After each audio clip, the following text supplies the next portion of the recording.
چنانچہ ابن ماجہ کی روایت ہے، نبی صاحب نے ارشاد فرمایا یخرج الناس من المشرق فیوطئون للمہدی، کہ مشرق سے لوگ نکلیں گے جو امام مہدی کی راہ کو ہموار کریں گے۔ اب سعودی عرب کے مشرق میں تو ہمارا ملک بنتا ہے، اس کا مطلب یہ کہ جس کو ہم وادی سندھ کہتے تھے نا پرانا، وہاں سے لوگ اٹھیں گے۔ یہ پاکستان اور افغانستان کے درمیان کا ایک علاقہ بنتا ہے۔ اللہ ایمان والوں کو یہاں سے اٹھائیں گے اور پھر وہ امام مہدی کے آنے کی راہ ہموار کریں گے۔ بیت المقدس 3 مرتبہ فتح ہوا۔ ایک مرتبہ عربوں نے فتح کیا حضرت عمر رضی اللہ عنہ کے زمانے میں بغیر لڑائی کے، کافروں نے چابیاں ہی حوالے کر دی تھیں۔ دوسری فتح پھر کردستان کا ایک نوجوان تھا جس کا نام تھا صلاح الدین ایوبی، اس نے صلیبی جنگیں لڑی اور کافروں سے بیت المقدس کو فتح کروا لیا۔ اب تیسری مرتبہ وہ پھر فتح ہوگا، اور ہمارا یہ گمان ہے کہ اللہ تعالیٰ یہ اعزاز پاکستان کے لوگوں کو عطا فرمائیں گے انشاءاللہ۔ اس ملک کو اللہ نے بنوایا ہی اس لیے ہے کہ اس ملک سے اللہ تعالیٰ نے ایسی فوج اٹھانی ہے، ایسے لوگ اٹھانے ہیں کہ جو دین کے لیے اٹھیں گے اور امام مہدی کی راہ کو ہموار کر دیں گے، ان کے لشکر کے فوجی بنیں گے۔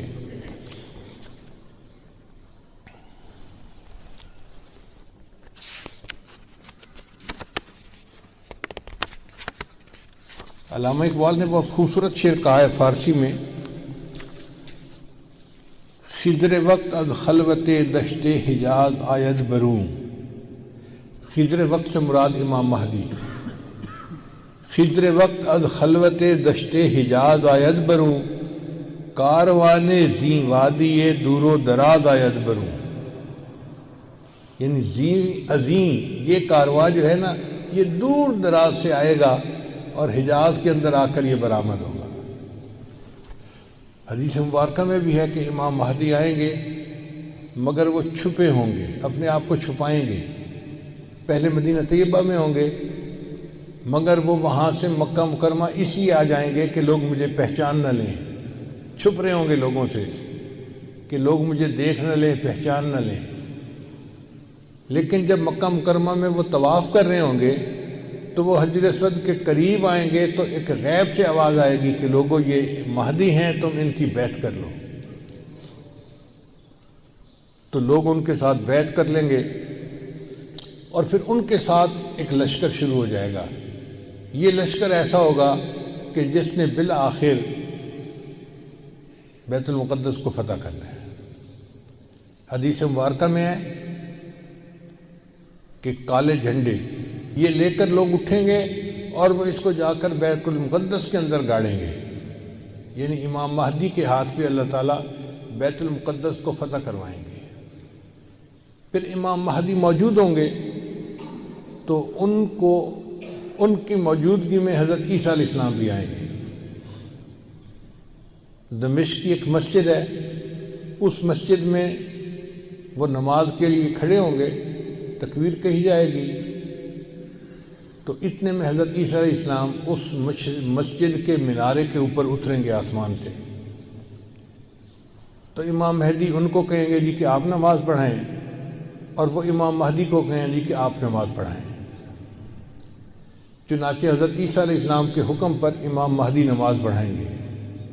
یہ اعزاز ملے گا ان کو کہ حضرت عیسیٰ علیہ السلام ان کے پیچھے نماز ادا کریں گے۔ اب حضرت عیسیٰ علیہ السلام نبی علیہ السلام کی شریعت کے مطابق یہاں پر زندگی گزاریں گے۔ یہ ان کے لیے بھی اعزاز کہ انہوں نے دعا مانگی تھی کہ اللہ مجھے اپنے محبوب کی امت میں ہونے کا شرف عطا فرما، تو اللہ نے ان کو آسمانوں پہ بلا لیا اور پھر اللہ ان کو دوبارہ بھیجیں گے تاکہ وہ اس شرف کو حاصل کر سکیں۔ پھر حضرت عیسیٰ علیہ السلام بیت المقدس آئیں گے۔ اتنے میں دجال بھی آ جائے گا۔ اب دجال جو ہے وہ پوری دنیا کے اندر کفر کو پھیلائے گا۔ اس کے پاس ٹیکنالوجی ایسی ہوگی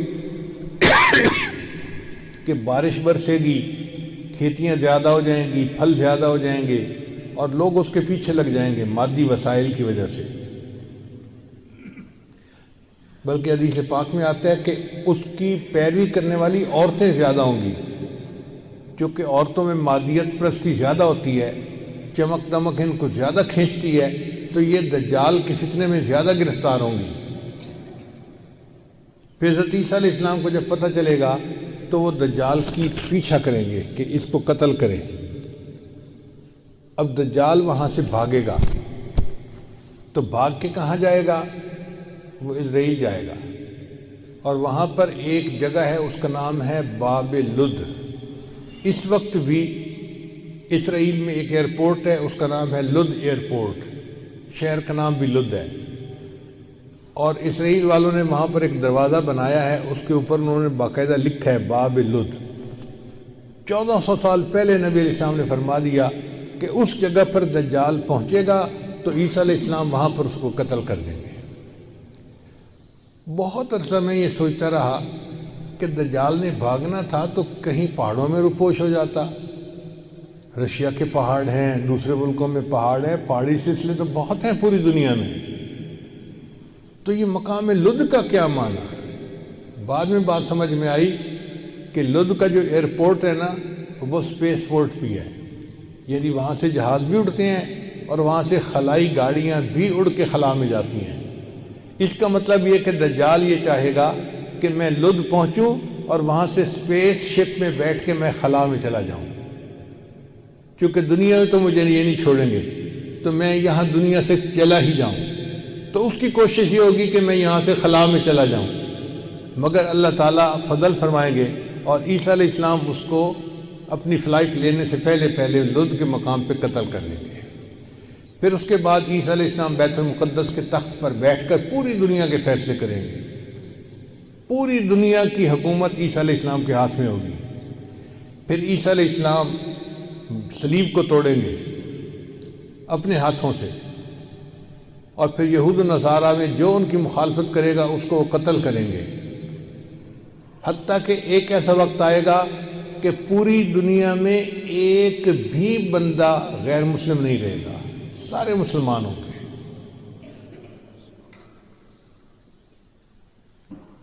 اس وقت اتنی برکتیں ہوگی، حدیث پاک میں آتا ہے کہ ایک گائے کا دودھ پورے خاندان کے لیے کافی ہو جائے گا۔ اب یہ بات تو سمجھ میں آتی ہے، آج ایسی گائے بن گئی ہیں جو 100 لیٹر دودھ دیتی ہیں ایک دن میں۔ اب 100 لیٹر تو واقعی پورے خاندان کے لیے کافی ہے، 40-50 گھروں کے لیے کافی ہو جاتی ہے۔ یہ باتیں نبی صاحب نے اس وقت فرمائیں جب کہ لوگوں کو اس کا تصور بھی نہیں ہو سکتا تھا۔ میرے آقا صلی اللہ علیہ وسلم کی نگاہ کیسی تھی؟ یہ نگاہ نبوت تھی جو بہت دور دیکھ لیتی تھی، کہ 1400 سال پہلے بیٹھ کر ایسی باتیں کی جیسے آج اپنی آنکھ سے دیکھ کے کوئی بندہ بات کر رہا ہوتا ہے۔ پھر عیسیٰ علیہ السلام فوت ہو جائیں گے، اور اس کے بعد جو بگاڑ آئے گا نا وہ پرماننٹ بگاڑ ہوگا، اور اس کے بعد پھر قیامت قائم ہوگی علی شرار الناس، ان لوگوں پر جو سب سے زیادہ شریر لوگ ہوں گے۔ تو ایسے لگتا ہے حالات سے کہ قیامت کے بڑی بڑی نشانیاں پوری ہو گئیں، اب امام مہدی کے آنے کا وقت بہت قریب ہے۔